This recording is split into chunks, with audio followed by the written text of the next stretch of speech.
Welcome, Taurus, to your Taurus June 2021 reading and forecast. I'm Nigel Saint James, for those who are only stopping by for the first time. Great to see the subscribers again.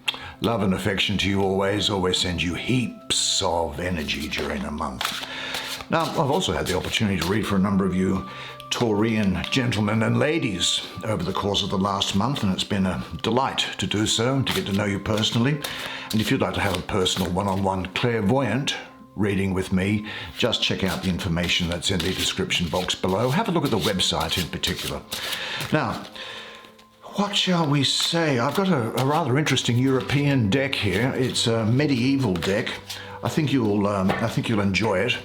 It's got some quite interesting imagery on there, which I respond to. So we're going to take 5 cards, because that's all we need, don't we, here on this channel? Because the cards are jam-packed full of information to see what is in store for you, Taurus, in June 2021.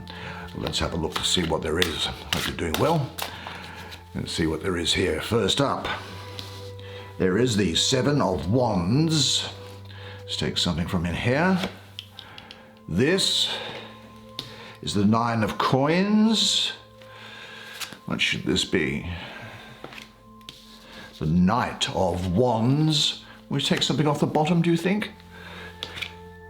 3 of Swords. And what is this one here? See, that there is the 5 of Wands. Well, fantastic. I think you're going to really enjoy the artwork on this. Look, come down and sit down next to me. We'll have a good look at the imagery on these cards together while I do the reading for you.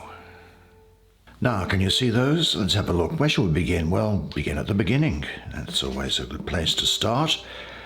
And have a look at the 7 of Wands. And what does it have to say for you?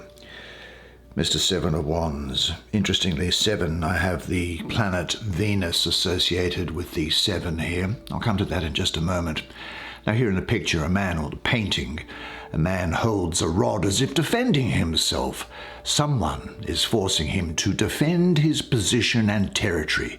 It might be that this someone is driven by jealousy and encroaches on something that belongs to him, or in your case, belongs to you.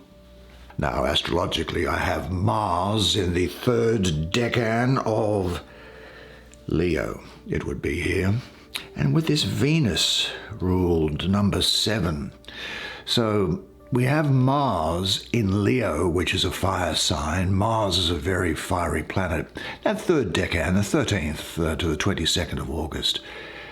And the energy of the fire of Mars is weakened this far down in the number 7, away from the ace, is what I'm getting here. And the feminine energy of Venus, well, that further dilutes the strength of fire. Now, Mars normally likes to be in Leo, but being this far down on the inner suit, I don't think that harmony really exists. And also the feminine energy of Venus does not sit well with Mars. And you may well think that it is only your Mars energy that is the only thing that is keeping you going in relation to something at the moment. It feels perhaps as if you are on a sinking ship in relation to something, or that you're fighting a losing battle. But you will have courage, daring, and you will take risk and you won't make any compromises, I don't think. I think the energy here presents you with conflicts that challenge your inner power, your life force. Aggression and suppression are combating your ego and bringing about some anxiety, perhaps. A battle between your inner values and outer reality is creating defensive reactions and unrest. I see this in this 5 of Wands down here as well, I've got to say. But the key to this energy, you've got to find some kind of balance in this uncomfortable place of evolution. The key to this energy is to believe and trust your true values, keeping them in balance with your actions. The gift of this energy is courage and conviction to stand by your truth, igniting your inner power, bringing a breakthrough to another level of spiritual potential. I think the Seven of Wands symbolizes the spiritual warrior on the battlefield of life being tested to do the right thing. And this card here puts you in the trenches of confrontation, forcing you to defend your honor and yourself. Challenges and conflicts can knock you off guard, leaving you unprepared, fearful, confused, and in a weak state sometimes. You might end up with resentment, defiance, or aggression. The unbalanced energy fires up a desire to take action. This is the time to dig deep, to balance your ego and the heart, finding the spiritual courage and confidence to break through the struggles and discord that life presents. This allows the cosmic fire of your Kundalini to burn away any limitations that block your inner strength. Harness that energy and empower yourself to follow your true path with conviction. Move to a higher ground. The lesson of this card is having confidence to stand by your truth with integrity, courage, and honor. Well, let's have a look at the card that's underneath it, shall we? And that is this one, the Three of Swords. Okay, what an interesting picture there. Now, those of you who are in the Christian tradition might recall this. They're called stigmata, which were representative of the nail points of the Christ figure when crucified. Actually, I'll tell you an interesting thing, and you can read it yourself. The Synoptic Gospels, Matthew, Mark, and Luke, have the Jesus person crucified on the day after the Passover meal, and the Gospel of John has Jesus crucified on the day before the Passover meal, which from a spiritual point of view or a theological point of view is quite beautiful, because John refers to Jesus as the Lamb of God. And of course, the day before the Passover meal, known as the Day of Preparation, all the lambs would have been slaughtered, ready for the evening dinner of the Passover meal. Just a little bit of trivia for you there, something which I've always found interesting anyway. Now, here's this Three of Swords. Now, usually in a relationship, feelings push the voice of the mind to the background.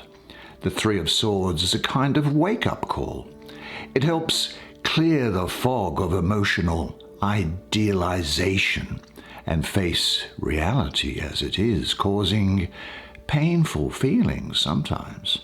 The Three of Swords is capable of describing both a suffering person and one who causes suffering. And in the first case, it indicates pain or sadness and severe emotional conflict. In the second, your ability to sacrifice both your own and another person's heart. Now, this is Saturn in the second decan of Libra, that 3rd to the 12th of October. What's interesting about that for me is that Saturn in ordinary astrology is actually exalted in Libra, so we might expect to have a lot of really good things going on. But for me, mystically, I have Saturn associated with the number 3 as well. And the number 3 mystically is, if you like, the spiritual womb that gives birth to life, before the number 10, which is actual physical space-time, but it's the gestation of the idea of creating space and time, creating creation. And Saturn rules that area. And Saturn is about limits, restrictions, time, form, and formality. And the Suit of Swords can be especially difficult at the best of times, can it not? So it may well be here that Saturn is applying its hard lessons on Libra's desire for relationships. Sorrow is a natural event that most people have to go through at some point. Now, Libra is also associated with adjustment and justice. So there's There's a link to karma here and cause and effect.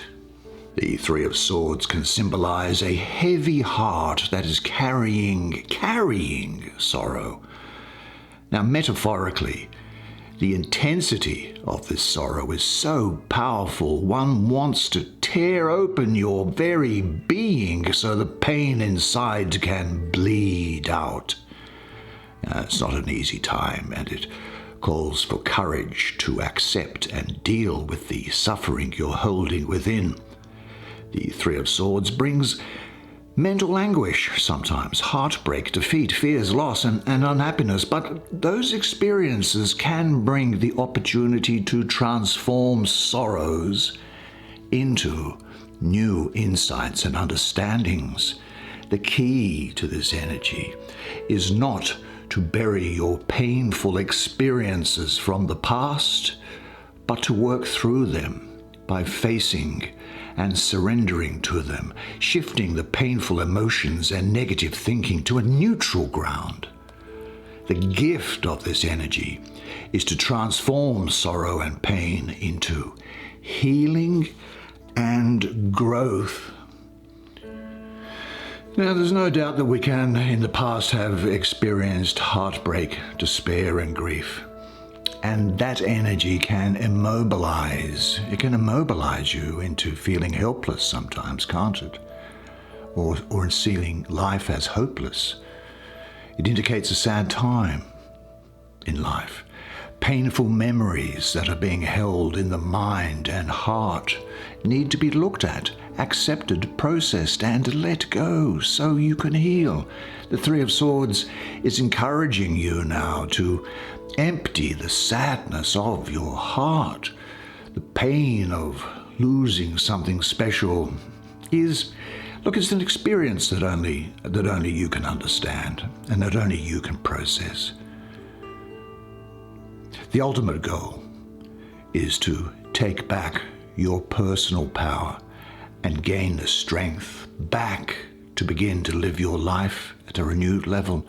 Understanding and wisdom come as one door opens after another door has closed. The silver lining here, really, has got to be said, is that this cleanses the mind and the heart from the heaviness of life's pain. It brings truth and clarity to situations, relationships, or issues that have been in denial. It changes the focus off old emotional wounds and old defeating thoughts to the present. Now, cleansing is not an easy process, but the rewards are many. Cleansing gives you a sense of lightness and strength. The cleanse of the Three of Swords detoxes and rejuvenates your spirit, so a new identity and perspective can now emerge. And emerge it shall, because what are we going to have a look at next here? We'll have a look at this Nine of Coins. It's interesting, isn't it? Let's have a look. Well, what do we have here? In this Nine of Coins, a wealthy, noble lady radiates self-confidence and satisfaction with her achievements. Her luxurious clothes and a beautiful castle in the background speak of prosperity and stability. Standing on the doorstep of her house, she patiently examines the goods offered to her by a roving merchant, which would, I suppose, have been a roving door-to-door salesman, or in the old days with castles, a roving drawbridge to drawbridge salesman, I suppose. The astrology here is Venus in the second decan of Virgo. Venus is concerned with love and money. And these are both expressions of your values, I think, aren't they? Do you reckon? I think so. And they're also expressions of your pleasures, your tastes. Venus is saying that if your heart is pure and you follow your heart, your life can only gain from this, and good fortune is going to attend your material affairs. So there are rewards for your efforts here. Realizing your goals, financial and personal independence, material security, self-sufficiency, projects and situations and relationships are going to produce material gain for you. I think you're going to find relationships will be proving to be very, very conducive to building gain, both in terms of love, of standard of living, and of money. If your creativity and knowledge are filled with love, you'll gain from all situations in life, and the more deeply you are engaged, the more comprehensive your insights will be. Everything that happens today serves your growth. The more you give, the more you receive. Great degree of karmic reward here. And then turning quickly to the last remaining cards here, because sadly my battery's running out. Let's have a look at this Five of Wands. Well, this is pretty clear that there's a whole lot of people here in competition. Now, remember when I said there was competition coming from this? You'll be called on to dig deep and to use your strength there. Well, this is one of those areas where it is going to happen, because this is Saturn in the first decade of Leo, 23rd of July to the 2nd of August. Now, Saturn and Leo just do not get on together at all. They are at odds with one another, because Leo wants to be creative and express itself, while Saturn is cold and dense and wants to set boundaries and limits. And Leo here is a fire sign in a fire suit, being Wands, and added to by the energy of Mars, because I have number 5. Mystically, I have Mars associated with that. Then we have Saturn coming in, trying to dampen down all of this energy. So there's a feeling of restriction, of an unfulfilled desire. Something like that is going on. The astrological energies are in discord. You might be in the middle of a conflict or tension or competition, and it is impacting on your ability to move forward with things. Now, sometimes conflict, of course, can be really productive, you know. It can actually make you get better at what you're doing. But this card here, I think, points to competition with people who have similar qualities and experiences to you. They may be similarly attractive to you, or as you are. They may be attractive in their way, but still seen as being attractive and beautiful. So you may have competition with somebody that's like there. You may not have had to face the fire of competition before, but now you're going to learn what it means, and in particular what it requires. Now, in this situation of competition, the danger of resigning yourself is great. And Saturn reminds you that all things must be taken care of step by step, so don't let yourself be overwhelmed. Always look again to the flames behind this wand up here. And they burn on despite impediments. When you draw this card that you have, it's a sign that you're ready to face that situation and do something about it. But go step by step. Take everything a little easier and say to yourself, I am more and more capable now of expressing my feelings and my creativity in work. And then that takes us finally to the Prince of the Chariot of Fire. Here's a man here. Now, obviously, there's a lot of Leo influence here, and you'll get to see why, because that looks like a lion, doesn't it? It's interesting the way they depict animals in the medieval decks. And here's the Sun, which is the ruler of Leo. Quite a dashing sort of a character ahead there. Confident, quite confident. Here's the airy part of fire. Now, when you put air and fire together, what you get? You can get a firestorm. So I think that you are going to be swift and strong. You could be quite impulsive.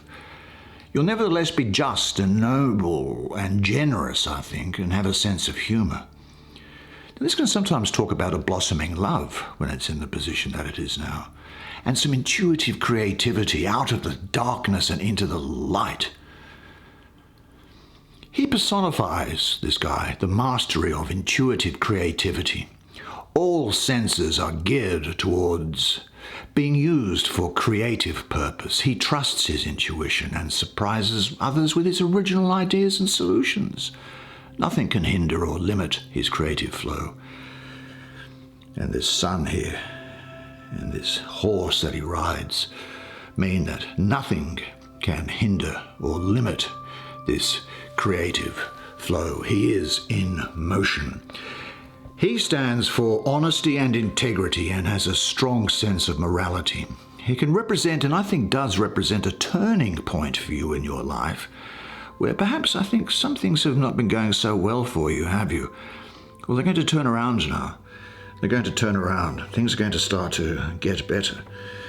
And you're going to find that things start to work out for a change, rather than one obstacle being thrown up by another obstacle. But he needs to use his energy and his, well, what would I call it? Enthusiasm, I suppose, to move to better things with the same confidence that this lion has, and with the light of the sun illuminating his path forward. And this is a card telling you to have a lustful life, to be generous, loyal, and maintain a sense of humor. You now have all you need. Don't let yourself be contained. Don't let yourself be slowed down. Life is prepared to receive you. Trust your boundless creative potential. What life challenges are present now in your life? Spread your arms wide and breathe deeply into your heart and say to yourself, I love life and life loves me. Well, that's the way it is for you this month. Well, there it is, your June 2021 reading. I hope you enjoyed that as much as I did providing it to you. I'm sure that you did. Now, if you did can you please leave a like? Because YouTube gods like likes on channels, and it allows other people to enjoy what we enjoy. But look, I love doing that for you, and I think it's going to be a very good month for you. A couple of things to get over, a little bit of, a bump here and there, but things moving forward really well. And isn't it interesting how much information can be derived from just looking at the one card? Never ceases to amaze me. But until I see you again next time, remember one thing, and it is this, that you are a legend. And I look forward to seeing you again next month. Until then, it's bye for now.